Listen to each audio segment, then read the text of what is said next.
You can say what you wanna say about us. You can laugh at our courage, take this much.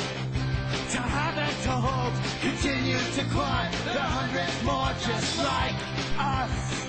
Well, I went away for a week, came back and found out that I'd been bumped over the 500 subscriber mark. Thank you, thank you. This will not be a shout-out video, but rather a way of addressing the most common question that I get. No, it is not, are you a Christian? Are you a theist? No, it is not, what's all that crap hanging off of your face?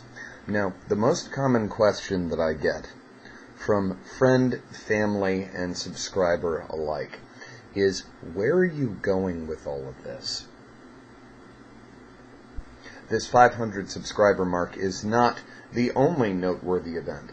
First, I am just returned from Night at Owls at Los Angeles, where I met a number of people that I've been talking with very intensely for quite a few months. In addition, I was given the unexpected pleasure of meeting a number of people that I had not been talking with quite so intensely, or perhaps not at all. And we proceeded to celebrate this by talking very intensely. So that was a marvelous time. But this is also not the only noteworthy event. The notebook that lives in my hip pocket is complete. Which is not to say that the work it contains is complete, but rather that I've simply run out of paper. In addition, I've reached a point in the presentation of my ideas on my channel where I feel I've covered enough groundwork to move into the interesting stuff. Now, that being said, I do have a snarky streak, as you well know if you've been paying attention. And I request your indulgence as I provide my reveal in my own fashion. And here I show both my innate lack of creativity in such endeavors and my distinct preferences in cinema. Pardon me a moment. I can't do a reveal without proper reveal music. So, here we go.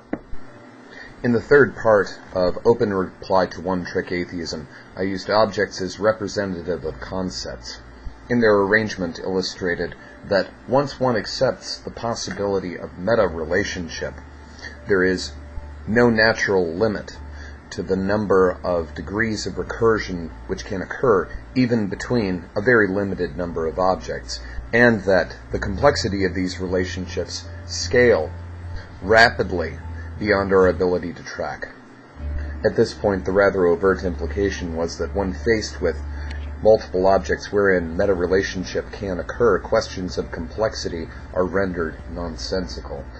That given the prospect of a singular arrangement of objects, wherein we must regard the configuration of the meta-relationship, given their necessary derivation from the starting objects and the infinite scaling of complexity, or consider the object itself, the relations itself, the event itself as singular. Either way, we cannot consider this in terms of complexity. We find further in the structure of our argument that this problem of inapplicability of questions of complexity is effectively universal, and that all assertions strung between these two incomprehensible positions, the infinite complex or the infinite simplicity, that being singularity, our position between these two poles is nothing more than a choice.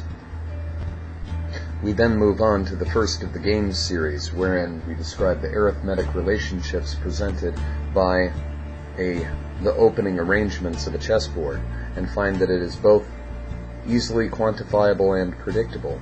But we find that when faced with a problem of greater complexity, even one wherein the range of variables is limited and definable, the dynamism of the system prevents prediction. A special nod goes to Elena for being the person who recognized the immensity of this. We then go on to find that the variables, even having failed to yield us predictability, are but arbitrarily chosen. That both the definition of spatial relationships as innate to that with which we are concerned, this being a metaphor for conceptual relationships, operant relationships, this fails to lend us any significant correlation between the relationship demarcations that we would propose, whether innate or arbitrarily imposed, and the problems with which we are concerned. Quantification in systems of recognized complexity fail to give us predictability, and fails to give us innate, mechanical, or operant insight into the relationships with which we are concerned. In a sequence of seemingly unrelated videos, including the aesthetic, the satirical, the topical response, we have encountered a necessary principle, that being that most rudimentary of existential conclusions, that assessments on the human condition are made using the tools provided by and in the context of the human condition. One cannot deem an aspect of human thought to be of limited or no value without using it in the process wherein that statement is made. We then move directly to direct assessments and indictments of organization of information into recognizable patterns, the generalizations necessary for us to do so, the inherent cognitive dissonance of representational problems, and the fundamental disconnection between any representation of a thing with a selected order of complexity in the representation, and things so being represented. Going back, we find that a representation of complexity as discrete and discernible is selected. Going back, we find that quantification does not lend prediction, ultimately relies on arbitrary impositions on the problem, on the field.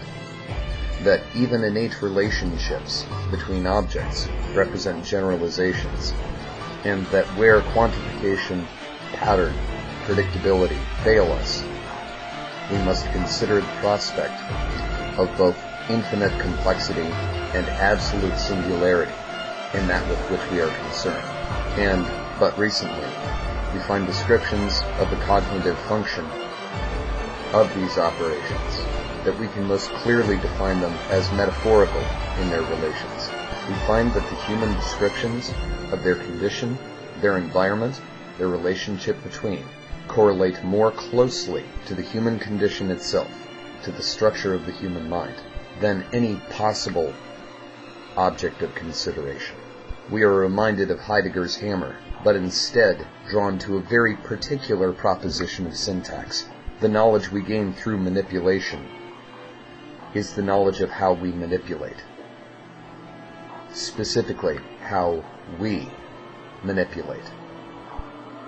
We have long recognized that there is a relationship between investigation and expression. But nowhere is it clearer. Nowhere is it clearer in our inquiries.